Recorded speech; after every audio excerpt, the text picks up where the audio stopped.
আসসালামু আলাইকুম। স্বাগতম সবাইকে টেকনোসফটের পক্ষ থেকে।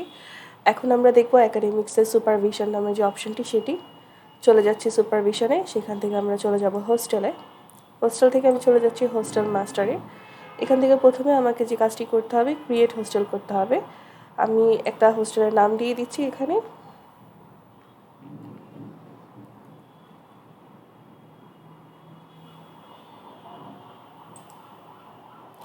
ক্যাটাগরি দিয়ে দিচ্ছি অনলি ফর গার্লস। ওইখানে যে ওয়াচম্যান থাকবে, যে দারোয়ান থাকবে, তার নামটা দিয়ে দিব।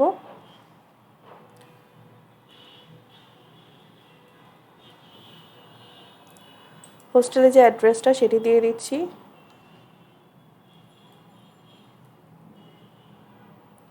চাইলে আপনি এখানে কোনো নোট ডাউন করে রাখতে পারেন। সেভ করে দিচ্ছি। লিস্টটা এখানে চলে আসলো হোস্টেলের। এখান থেকে চাইলে আপনি এডিট করতে পারেন, অথবা চাইলে আপনি এখান থেকে ডিলিট করতে পারেন। এবার আমি চলে যাচ্ছি হোস্টেল রুমে। এখান থেকে আমাকে রুমটা ক্রিয়েট করে নিতে হবে।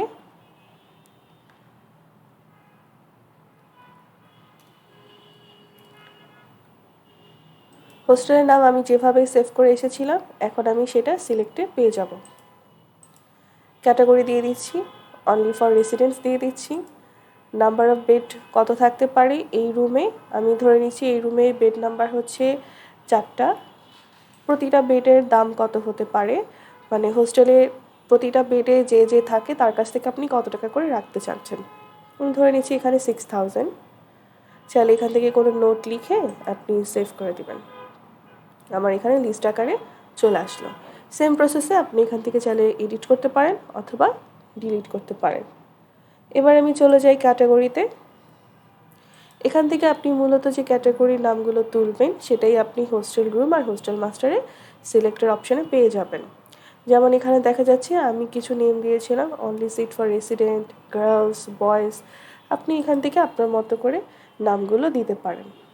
আমি স্টাফদের জন্য চাচ্ছি রুম, চাইলে কোনো নোট দিতে পারেন। সেভ করে দিচ্ছি। অ্যাকশন অপশন থেকেই আপনি আপনার মতো করে এডিট বা ডিলিট করতে পারবেন।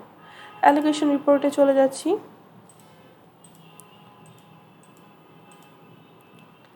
আপনি যখন স্টুডেন্টদেরকে অ্যাডমিট করবেন, এখানে যে অ্যাডমিশন নামের অপশনটি আছে, এই অ্যাডমিশনে, ক্রিয়েট অ্যাডমিশনে যখন একটা স্টুডেন্টের ফর্ম ফিল আপ করবেন, তখন এখান থেকে তার জন্য যে হোস্টেল রুম আর হোস্টেলের যে রুমের যে নামটা, সেটা আপনি যখন এখান থেকে সিলেক্ট করে সেভ করে দিবেন, সেটা দেখা যাবে এখানে সুপারভিশনের হোস্টেলের অ্যালোকেশন রিপোর্টে চলে আসবে। তখন আপনি আপনার রিপোর্টটা পেয়ে যাবেন যে কোন ক্লাসে, কোন সেকশনে, কোন কোন স্টুডেন্ট কোন হোস্টেলে আছে, তাদের রুম নাম্বারটা কি। এবার আমরা চলে যাব ট্রান্সপোর্টে। আমি রাউট মাস্টারে চলে যাচ্ছি। এখানে আমার লিস্টগুলো চলে আসবে, কিন্তু প্রথমে আমাকে আগে রাউটগুলো ক্রিয়েট করতে হবে। আমি ধরে নিচ্ছি রাউটের নাম C1। স্টার্টিং প্লেস, একটা প্লেসের নাম দিয়ে দিচ্ছি। স্টপ প্লেসের নাম দিয়ে দিচ্ছি।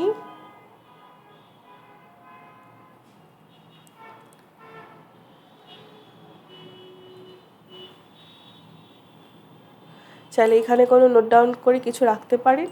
এবার আমি সেভ করে দিলে দেখা যাবে যে রুটের যে লিস্টটা, আমার সেই লিস্টটা এখানে চলে আসবে। এবার আমি চলে যাব ভেহিকল মাস্টারে। ভেহিকল মাস্টারে আসার পরে আমি এখান থেকে ক্রিয়েটে চলে যাব। ভেহিকল নাম্বারটা আমি এখানে দিয়ে দিচ্ছি। ক্যাপাসিটি কত হতে পারে একটা বাসের মধ্যে বা একটা ভেহিকলের মধ্যে, আমি 40 জন দিয়ে দিচ্ছি।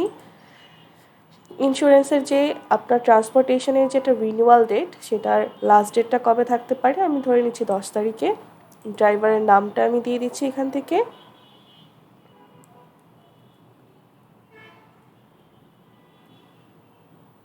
তার ফোন নাম্বারটা দিয়ে দিচ্ছি। তার লাইসেন্স নাম্বারটা আপনি দিয়ে দেবেন এখান থেকে। দিয়ে আপনি এটা সেভ করে দিন। তাহলে আমার এখানে লিস্টে চলে আসবে। এবার আমি স্টপেজে চলে যাই। প্রথমে আমাকে এখানে ক্রিয়েট স্টপেজ করতে হবে। আমি কোনো একটা বাস স্ট্যান্ডের নাম দিয়ে দিচ্ছি।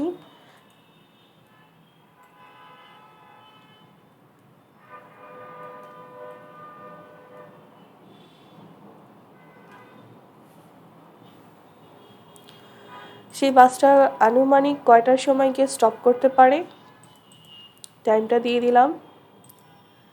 আর এই ট্রান্সপোর্টেশনের বিলটা কত আসতে পারে সেটা দিয়ে আমি সেভ করে দিচ্ছি। আমার লিস্ট আকারে চলে আসবে স্টপেজে। এবার আমি চলে যাচ্ছি অ্যাসাইন ভেহিকলে। আমি এখানে অ্যাসাইন ভেহিকলে গিয়ে ট্রান্সপোর্ট যে রুটটা আমি প্রথমে আগে তৈরি করে এসেছিলাম আমি সেটা সিলেক্ট করে স্টপেজটা দিয়ে ভেহিকলের নাম্বারটা দিয়ে সেভ করে দিলে আমার অ্যাসাইন লিস্টটা চলে আসবে। এবার আমি অ্যালোকেশন রিপোর্ট সেম প্রসেসে আমরা যেভাবে হোস্টেলের জন্য দেখেছিলাম ট্রান্সপোর্টেশনের জন্য পাবো। আমি যখন এখানে অ্যাডমিশনে যাব আমার অ্যাডমিশনের যে ফর্মটা থাকবে স্টুডেন্টদের জন্য আমি এখানে যে ট্রান্সপোর্টেশনটা সিলেক্ট করে দিব ভেহিকল নাম্বারটা সিলেক্ট করে দিয়ে যখন আমি সেভ করে দিব তখন দেখা যাবে আমার ট্রান্সপোর্টেশনের অ্যালোকেশন রিপোর্টে আমার সেই লিস্টটা চলে আসবে। এটাই ছিল আমাদের সুপারভিশনের একটা ওভারভিউ। ধন্যবাদ সবাইকে।